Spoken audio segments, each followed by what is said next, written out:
time in history, a president was put on trial twice. Only 3 presidents have faced impeachment. None have been removed from office. To be impeached in the first place, a president has to commit a constitutional violation defined as treason, bribery, or other high crimes and misdemeanors. And while the House felt that way about Mr. Trump, the Senate voted to acquit. 7 Republicans crossed party lines and joined 48 Democrats and 2 independents in voting for conviction. The 57 votes fell short of the 2/3 majority needed to convict former President Trump. For more, let's bring in Jack Rakove. He joins me now. He's a professor of history at Stanford University. Professor, thanks so much for being with us. I've been fascinated by the historical record because I know that floor speeches are what we're talking about right now. We're talking about what Minority Leader Mitch McConnell said, and we're talking about what Chuck Schumer said, but what will count are the votes. How will history judge former President Trump's acquittal? I think our history will judge Trump's acquittal.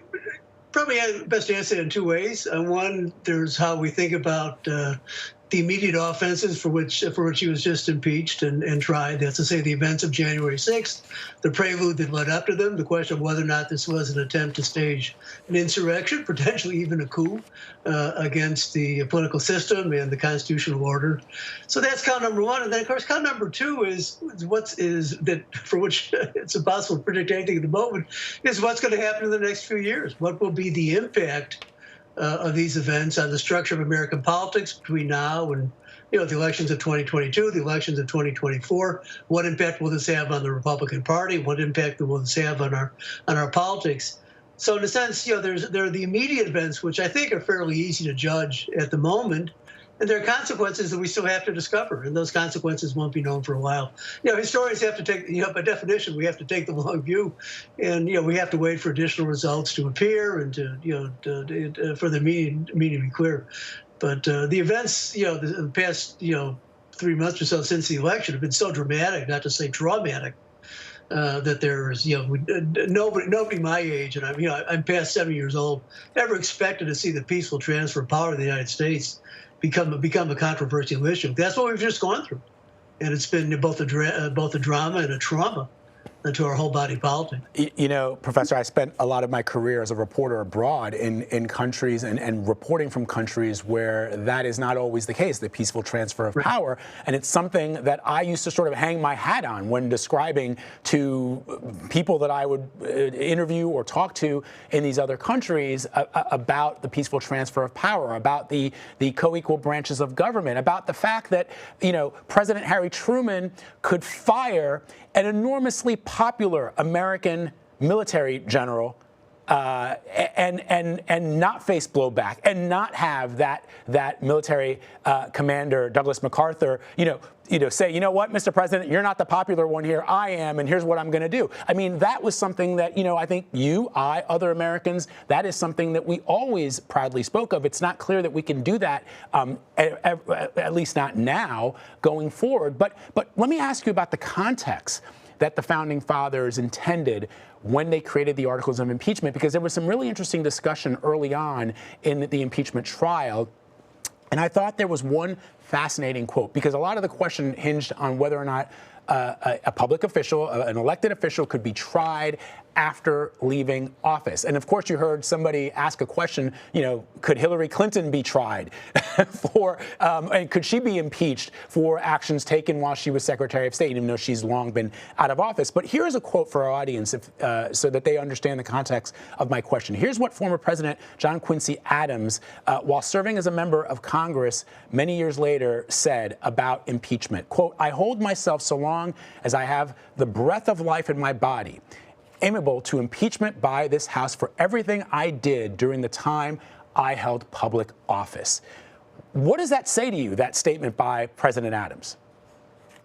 Well, I would just add John Quincy Adams' statement to what I think was the fairly conventional understanding at the time the Constitution was drafted and ratified back in 1787, 1788. It would not have been in dispute for the framers of the Constitution, for the founders of the Republic, that an official could be impeached after he had left office. I mean, at the time the Constitutional Convention was meeting, the practice of impeachment, which had flourished in 17th century England and then lapsed, but had been revived by Edmund Burke in a very famous and long-running dramatic impeachment of Warren Hastings, who'd been the Governor General of the East India Company, often Bengal. Hastings had left office, but he had been, by some accounts, a corrupt and despotic ruler over his domain. He was brought up for impeachment well after he'd left office. So I think what John Quincy Adams was saying after he wound up ending his political career in the House was just in a sense a postscript to what had been the dominant understanding back in the 1780s, 1790s at the time the Constitution was taking effect. And that's why I think the Republican arguments on this were, in their nominal pretext, for saying we really can't go forward with this on procedural grounds, are essentially bunk. And secondly, I mean, I think, if I can make one point, Sure. the fact that the Constitution, that Article 1, there are two impeachment clauses in the Constitution, in Article 2, which is the executive article, Article 1, the congressional article. The fact that the framers imagined it would become important to disqualify someone from holding future office, seems to me that's an independent criterion. The Republicans have tried to link these two things together to say if you're not removed from office, then the disqualification thing doesn't apply at all. But if you think that matter of principle, it just doesn't make any sense.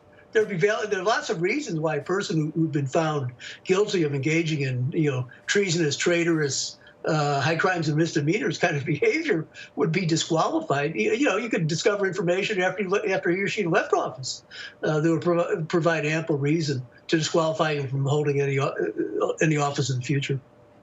So we know how the impeachment of President Johnson went down. We know how the impeachment of President Clinton went down, and now these two impeachment trials of President Trump. But let me ask you a question about the impeachment that never was, which is that of Richard Nixon's. And Nixon was never impeached. But one of the arguments that you heard made by Republican members of Congress and of the Senate was that the Democrats in both the House, primarily in the House, rushed this impeachment article through. That's why there's only one article of impeachment. There were no witnesses.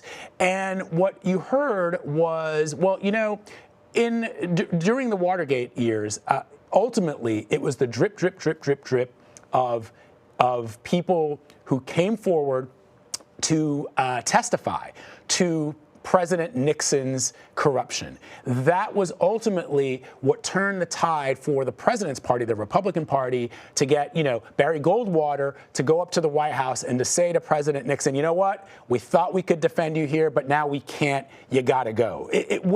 Knowing the political climate we're in right now, would that have worked? What's to that? If we'd had a more of a sequence like what happened back in 1973, 74, I lived with it. I remember it quite well. It was exciting to come out of the library as a graduate student at Harvard in those days. It was exciting to come out of the library because there was no internet, but you could see the headline in the afternoon edition of the Boston Globe and see what the most recent disclosure had been. The two impeachments are in a sense asymmetrical. I mean, the last one has been highly compressed and therefore, in a sense, more dramatic. The other one was you kind of wait to get up on any given day to see what was the latest charge, the latest bit of evidence that could be aggregated against Nixon. But I think in the end, the effect is the same. I mean, we all lived through January 6th, or we all remember, the kind of litany of complaints that ran from November 3rd down to January 6th. So it was more compressed, but in the end, I think in both cases we wind up on pretty much the same grounds. That's to say, there was ample evidence to sustain the original charges, and to my way of thinking, ample evidence to convict in both cases. That was much less true in the case of Bill Clinton. I mean, Clinton's case, I think, is the most anomalous, the one that's most outside the norm. The case of Trump and Nixon, the asymmetry and how long it took to came out, I don't think it really matters because the evidence for Trump was so dramatic. I mean, dramatic in a way that the evidence for Watergate never could be. The drama of Watergate was, the story kept running and running. Yeah, from one day to the next, 1 week to the next, 1 month to the next, and then finally we had the whole deal with the tapes and the 18-minute gap and all that stuff. It's funny when you watch some of those clips now. When you watch some of those clips now, and you watch John Dean testifying, and I think if you're a younger person, you're like, that's the bombshell. I mean, it sounds so innocuous now when you compare it to what we witnessed on January 6th. Well, there's also Rosemary Woods and her famous portrait trying to kind of. Yeah. Yeah, no, it is fascinating. Jack Rakove, thank you so much for spending some time with us. This is really fascinating discussion, the historical nature of what we just witnessed. We appreciate it, sir. My pleasure to be here. Thank you.